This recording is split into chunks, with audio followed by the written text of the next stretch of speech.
Before I start the video, I would like to give a massive shout out to my Patreons who have been supporting my channel.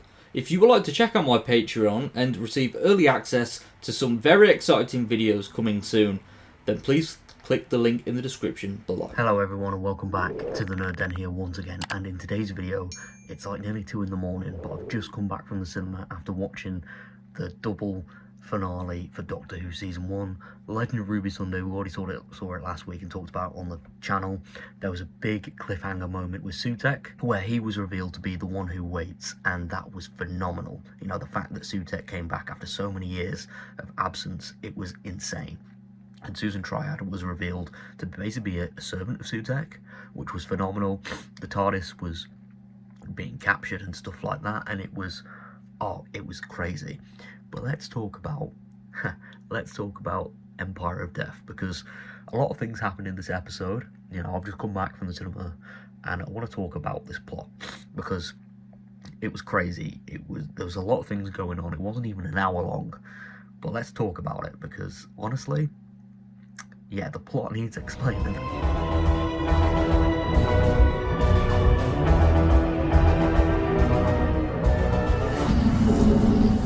So, to start off with, things are picked up directly after the cliffhanger. So, the Doctor and Mel escape Triad HQ, and it is revealed that all the Susan Triads, all of Susan Twist's characters, are essentially like Sutekh's puppets, and it's revealed where they come later on, but essentially when they're on the planet and when Sutekh's ready to unleash his plan, with a blow of the fingers, the sandstorm is created, and that sandstorm obliterates all life on that planet, which, yeah, it causes death and devastation. Obviously, Sutekh is the god of death, and the Doctor and Mel are able to escape all the way back to Unit HQ, where they're reunited with Ruby, who is able to keep herself safe in the time window, because obviously the time window, for some reason, no one else is affected in there.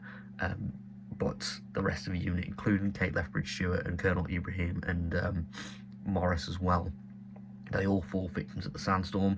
Elsewhere, on planet Earth, Cherry Sunday, Mrs. Flood, Carla, all of them are turned into dust. It's kind of like a Thanos snap moment for those who are Marvel fans. But then we move forward into the time window again. The Doctor's back in units with Ruby and Mel, and because of the TARDIS that is in the time window, that is the origin of the memory TARDIS, and the Doctor is able to use that memory TARDIS to escape Sutekh and well, essentially try and find some motivation at the very edge of the universe on a dead planet where the death wave is slowly making its way through and it is killing people in various points of time. And the Doctor stumbles across a very kind woman who gives him a spoon. Now, we're not entirely sure why she's died, but she does hint that the death wave kills things out of time as well, so that's why her daughter dies before her, as we do see the dead casket, which, you know, was a bit of a heartbreaking moment, but the woman does end up dying as well. And then the Doctor uses that as motivation to go back to the memory TARDIS and use the spoon as like a bit of metal to charge up the scanner on the TARDIS. And it does lead to a bit of a revelation. So that abandoned timeline from 73 yards with Roger William, they're able to travel to 2046 to and this part did kind of baffle me, but this is where they are able to start working out who Ruby Sunday's mother is. And whilst all this is going on, Sutekh is able to basically activate Mel as a sleeper agent for him, to spy on the Doctor, so she knows, well, so Sutekh knows where the Doctor is, which, yeah, all crazy, loads of things going on. But the Doctor realises already that Sutekh has got control of Mel, but he doesn't let on. So when Mel is revealed as a sleeper agent, the Doctor and Ruby are transported back to Unit HQ, which is now completely under Sutekh's control, and under Sutekh's control, some terrible things happen. And you know, we're about to get the reveal of who Ruby Sunday's mother is, and then Ruby decides, you know what, she's going to throw that monitor on the ground that contains the information on.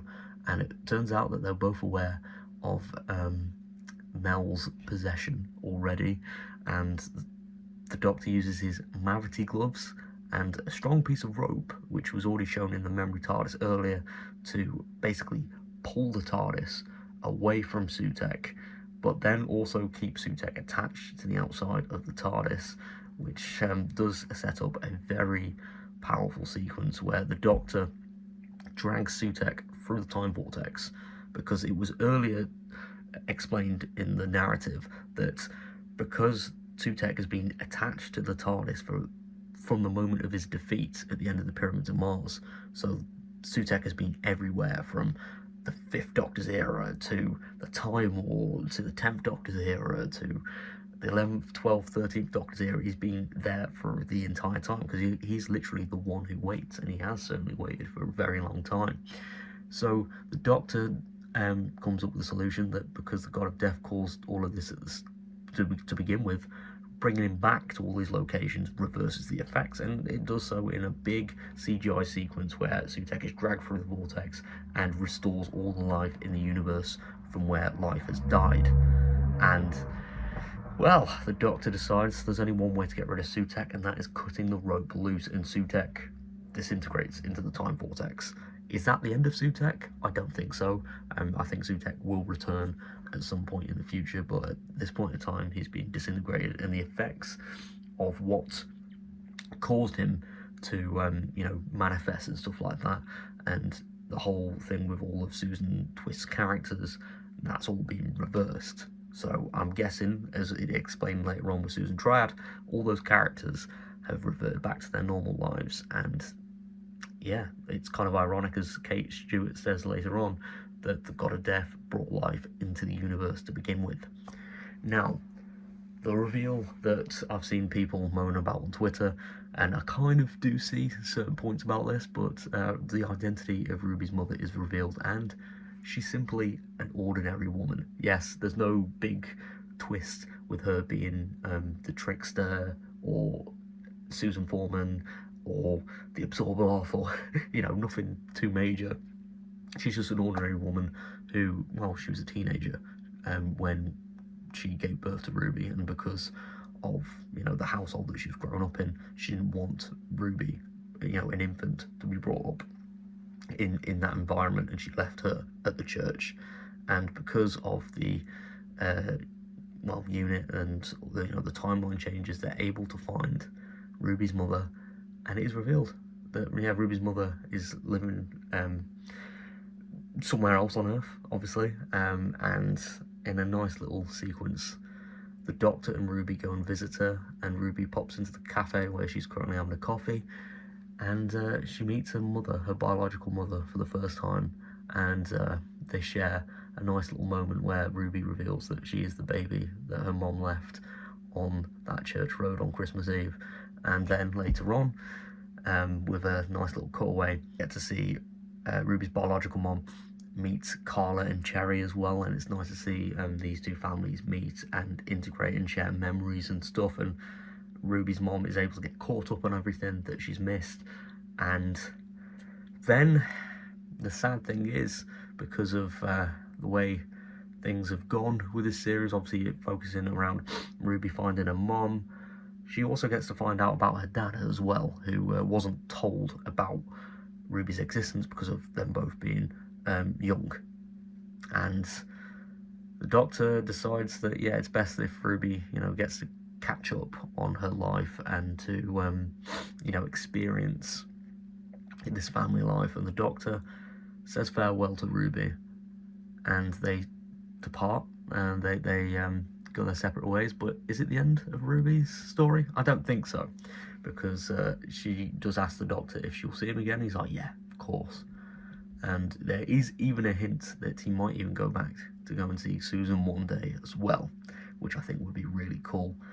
But it's not all over yet, because as the camera cuts away and the narrator is revealed to be Mrs. Flood, played by the amazing Anita Dobson,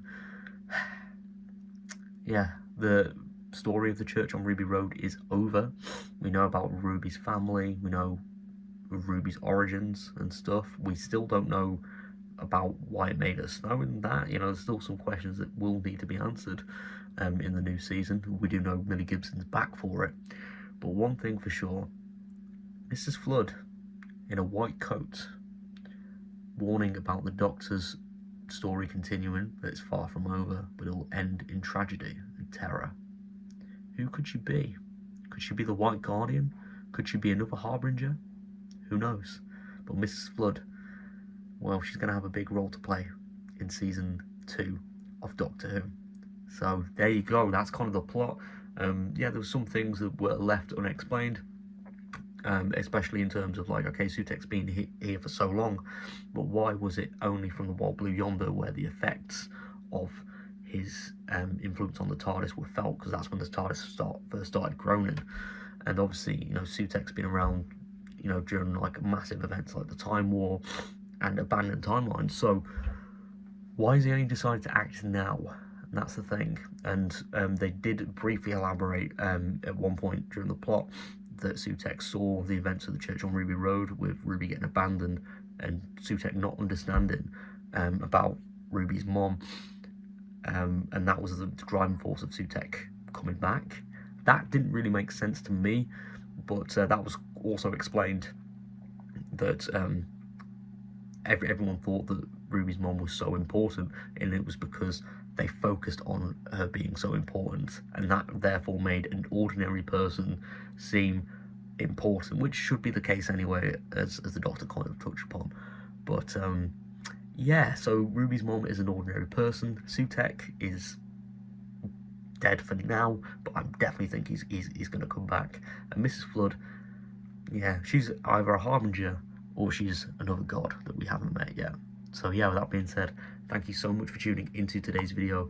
If you are new around here, please click that like button and subscribe for more nerdy content. And I'll see you all next time. Thank you very much for all the support. Take care, love you all, and peace.